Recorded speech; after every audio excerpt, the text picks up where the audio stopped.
Hello everybody and welcome back to my channel. Today we are going to talk about something that I haven't touched on before that has been going on for a very long time, and if you read the title you'll know that today we're talking about the Flint water crisis in Flint, Michigan. And I'll tell you how this relates to nursing as we get through it, but there are some serious repercussions that have happened from the Flint water crisis, not only with the contaminated water but things that happened from that water. So let's start from the beginning. Let's get into it.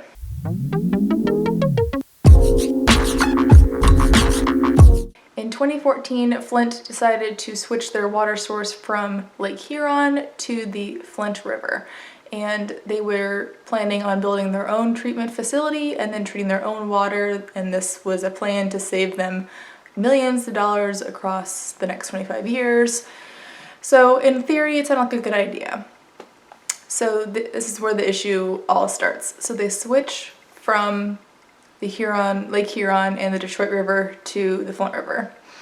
So there's certain things that need to go on with water treatment that will keep everyone safe. So the two things are treating the potential bacteria and adding an anti-corrosive agent to keep the water from corroding the pipes.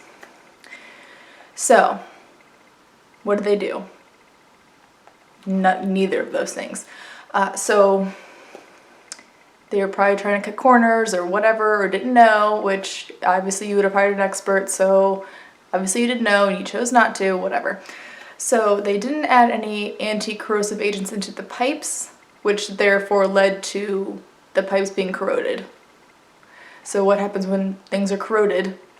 They leach into the water, which is what happened. That's how lead and other harmful toxins got into the water in the first place. So how does that relate to the bacteria? Well, when the anti-corrosive chemicals are in the water, they keep the pipes from corroding, and the chlorine that they add to sterilize the water would normally react with the pipes, but there's that coating, so then they don't. But now there is no coating, they are now reacting with the pipes. So that pretty much just knocks out that there's even chlorine to decontaminate at all. It pretty much just black magic, chemistry, voodoo, whatever. It doesn't work. So pretty much both of the things that they need to do to treat the water, even though they're doing one of them, is not doing anything. So in January 2016, they declare a state of emergency. Oh my God, don't drink the water, don't shower, don't cook with it, don't live your life, you have to use bottled water for everything. Okay. So at that point, they're starting to backpedal and they're trying to fix what they're doing wrong, but the damage has already been done to the pipes. So they're just trying to play catch up at this point. So in early of 2017, some officials were like, oh, the water's safe now, but other people were like, it's brown. So no, it's not. So people continue to not drink the water, which is good, but you still bathe, you still need to cook, honestly, you go through a bottle of water in a day. You'd go through a bottle of water in one shower. Like, how could you possibly shower without water? So even as recent as January of this year, people are still saying the water is still not safe to drink. And it's 2019, and this happened in 2014. It's been over 5 years and y'all still can't figure it out. So what we're going to get into is what issues the water has caused for residents of Flint, Michigan. So obviously the first one is lead poisoning. Lead pipes are a very common thing. They tend to just be monitored because they can cause risk, obviously, in the situation, but they generally are safe if you use the proper treatments. So since they weren't using proper treatments, they are now no longer safe. So they're supposed to just be monitored, but now all the lead pipes that are in the city are causing lead to leach into the water, which is then getting into people. It's obviously very dangerous for any age, but it's extremely, extremely dangerous for children. It's estimated that between 6,000 and 12,000 children were exposed to the high levels of lead in the water. And how much lead is in the water? It's hard to say because there's many different methods of testing, and that can greatly manipulate your answer. The accepted level is 15 parts per billion. Seems like a lot, but really when we get into the numbers, it really isn't. So there's different methods of testing. You let it sit for so many hours in the pipe and then you check it, or you can flush it and then check it. So if you were to flush it versus letting it sit, you'd get a higher number when it was sitting versus when it was just recently flushed.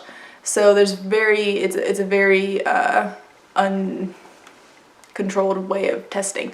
You can get many different answers depending on how you do it. One independent study was done by Virginia Tech, and it was also tested, Flint also tested their own water also. They both got terrible numbers, but they were very different. So when Flint tested their water, they got ranges from 104 parts per billion to 397 parts per billion. That seems just astronomical, and it is. And then when Virginia Tech tested theirs, they got between 220 and 13,200 parts per billion.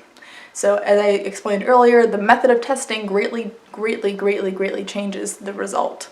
So you do have to take that with a grain of salt, assuming they both tested the same, which they probably didn't. But no matter which way you test it, if you still get 10 times the acceptable level,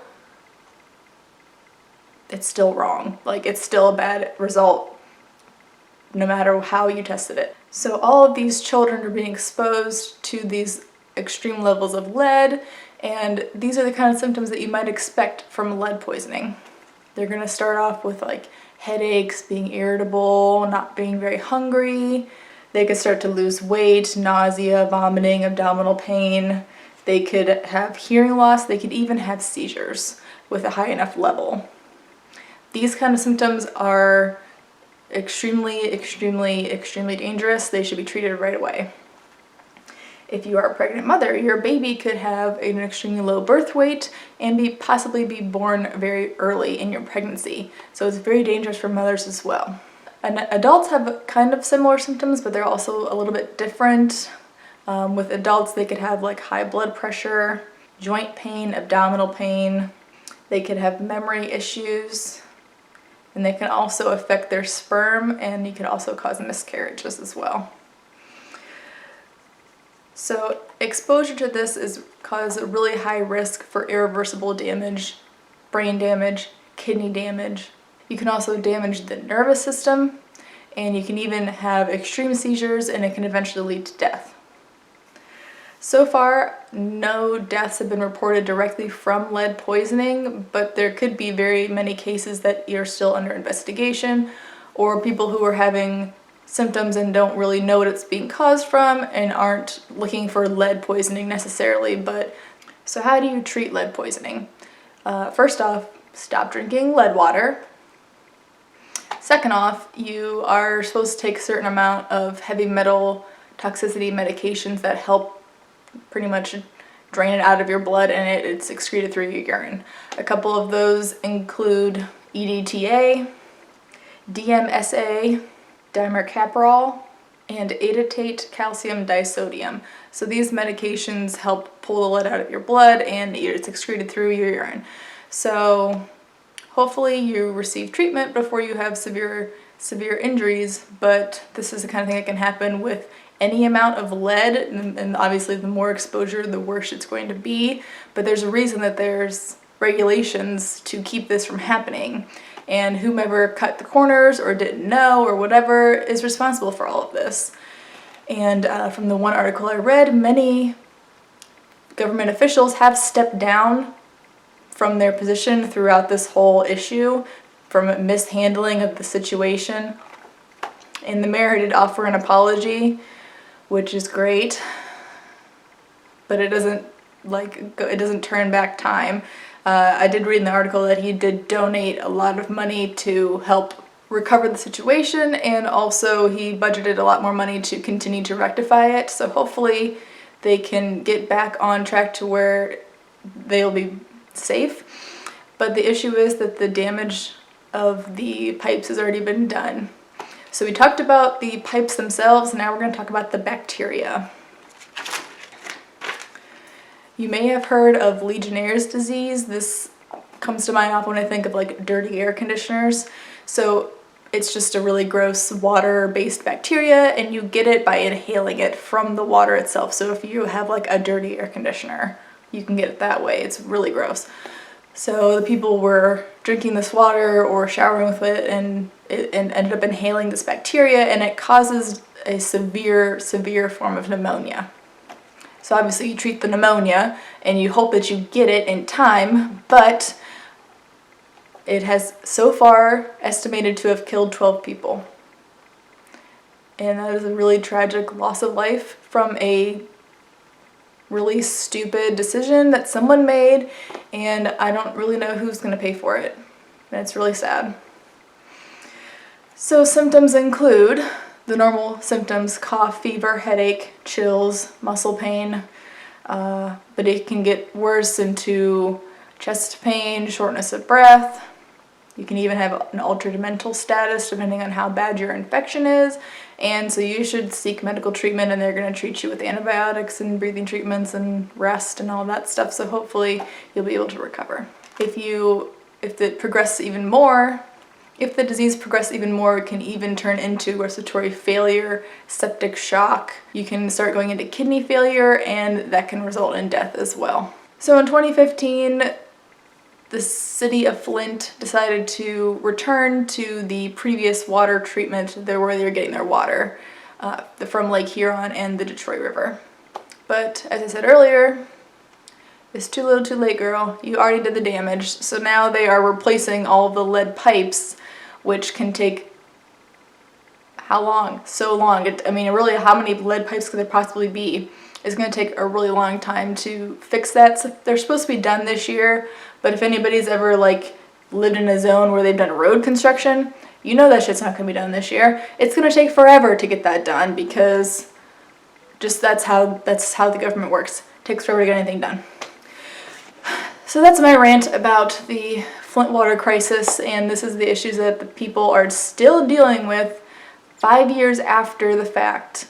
And that wraps up today's episode. Hope I didn't depress you too much, but I just found this really interesting that it's still an issue. This many years after the fact, it's still an issue, and will it ever be resolved? I hope everyone has an awesome day. Comment below if you're from Flint or if you know anything about the Flint treatment, how everyone is doing there, if the water is any better, if it's still the same, if it's still brown. Let me know down below, and I will see you guys in the next one. Be sure to subscribe for more content. See you later. Bye.